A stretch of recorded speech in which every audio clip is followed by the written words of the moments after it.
Bienvenue sur F1 TV pour le débriefing de ce Grand Prix de Belgique. On va déjà à Monza là, dans quelques jours, Yves.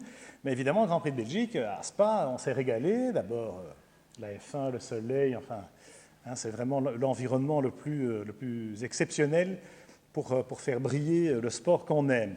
Avec un beau vainqueur, Nico Rosberg, mais finalement, c'est peut-être Lewis Hamilton le vrai vainqueur de ce Grand Prix, puisque, comme vous le savez, il a limité les dégâts avec cette 3e place. Et donc, il ne perd que 10 points de son avance au championnat. Il y a encore 8 Grands Prix devant nous.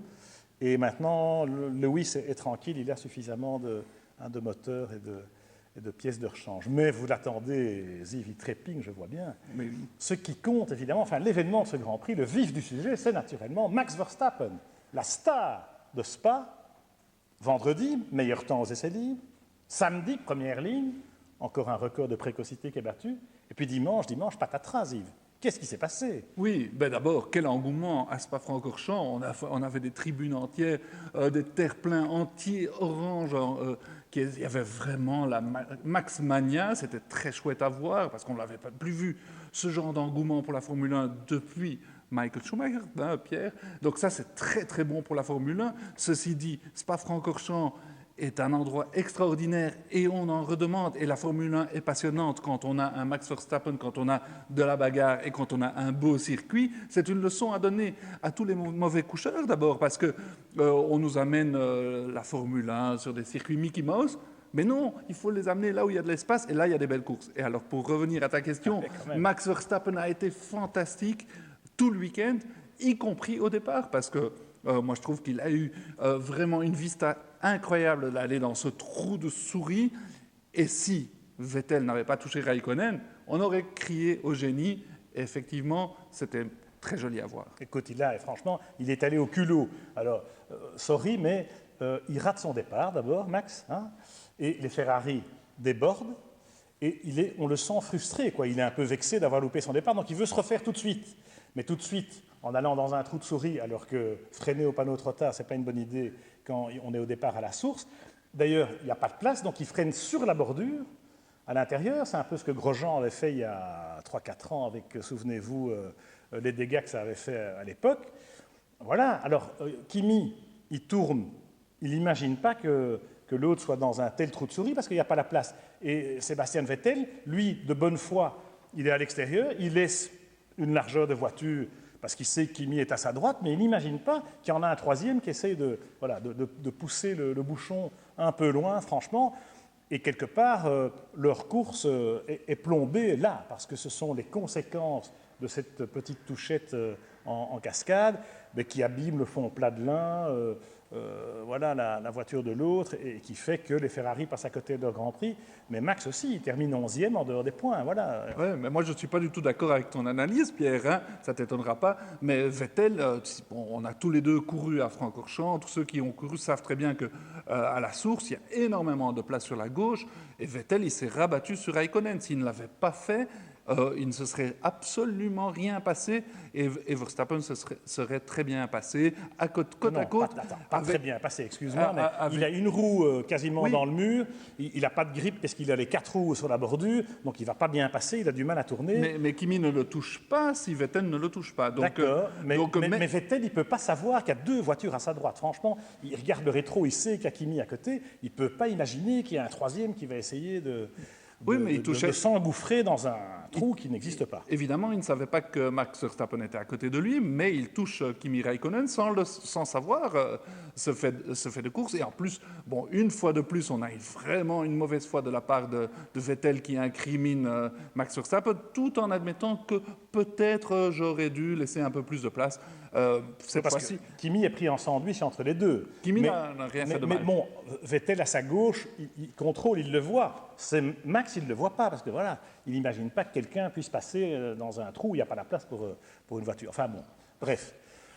Pour moi, franchement, Verstappen, j'ai l'impression quand même que la fièvre orange l'a touché. C'est normal, il a 18 ans.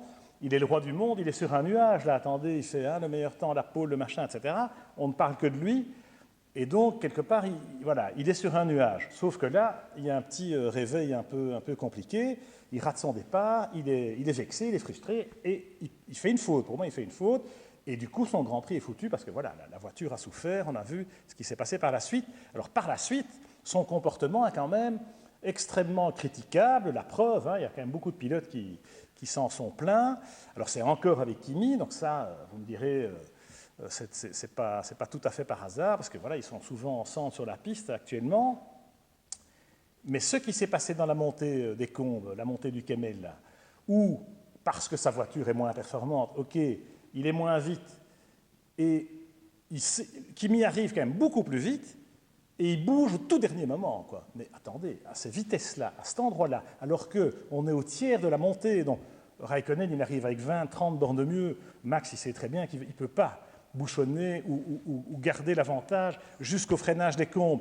Et au dernier moment, il bouge, mais c'est si Raikkonen ne lève pas le pied, parce que Raikkonen a dû lever le pied, peut-être même freiner, si Raikkonen ne lève pas le pied, il se touche à ces vitesses-là, c'est un accident d'avion, avec des débris sur des kilomètres et avec des spectateurs par dizaines de milliers sur la gauche.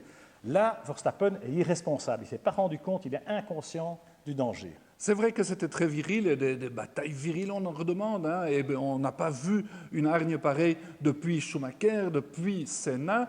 Et voilà, le grand compliment, c'est qu'on a affaire à quelqu'un de 7 tremplins. C'est vrai qu'il a été très dur avec Kimi, et c'est vrai qu'à un certain moment, c'était limite de la correction.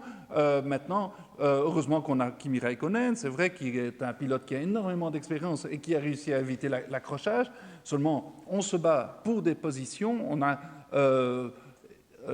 2 pilotes qui se valent à un freinage, et puis c'est celui on n'est pas au freinage, on n'est pas au freinage, on est à 1 kilomètre du freinage. Qui montre les coudes, qui passe devant. On est à 1 kilomètre du freinage. Et voilà, il y a une différence de performance telle que ça ne se fait pas de bouchonner volontairement à cet endroit-là. On est au-dessus de 300 à l'heure. C'est dangereux, vraiment, c'est dangereux. Et je pense que là, le Max se sent tellement invincible, tellement...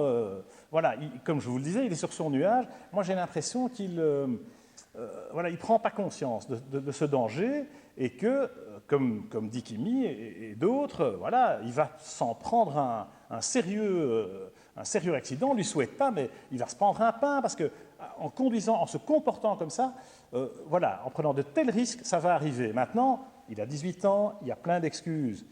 Et c'est vrai qu'il fait preuve de caractère, de hargne, et que sur la piste, il faut un peu montrer effectivement qu'on est le patron et qu'on n'est pas impressionné par les anciens et qu'on est là pour marquer son territoire. Jusque-là, moi, je n'ai pas de problème. On se souvient effectivement que c'est Schum, au début, il y a eu ce genre de prise de bec même entre eux.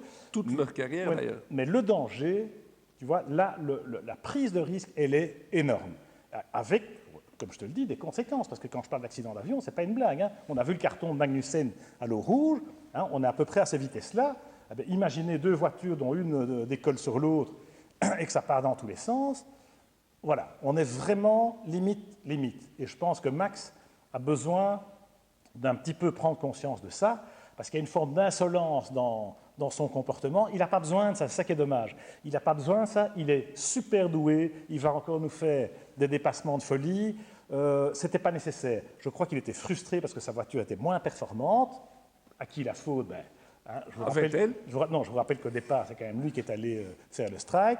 Et voilà, et donc il a les boules parce qu'il ne peut pas exprimer son talent comme il avait pu le faire le vendredi et le samedi. Eh bien, c'est une leçon, c'est un petit reality check. Et je pense que Max Verstappen va en sortir sans doute plus fort, mais il faut tenir compte quand même de cet élément de danger et de sécurité. Oui, et là je suis d'accord avec toi, il va en sortir beaucoup plus fort, et à chaque fois que...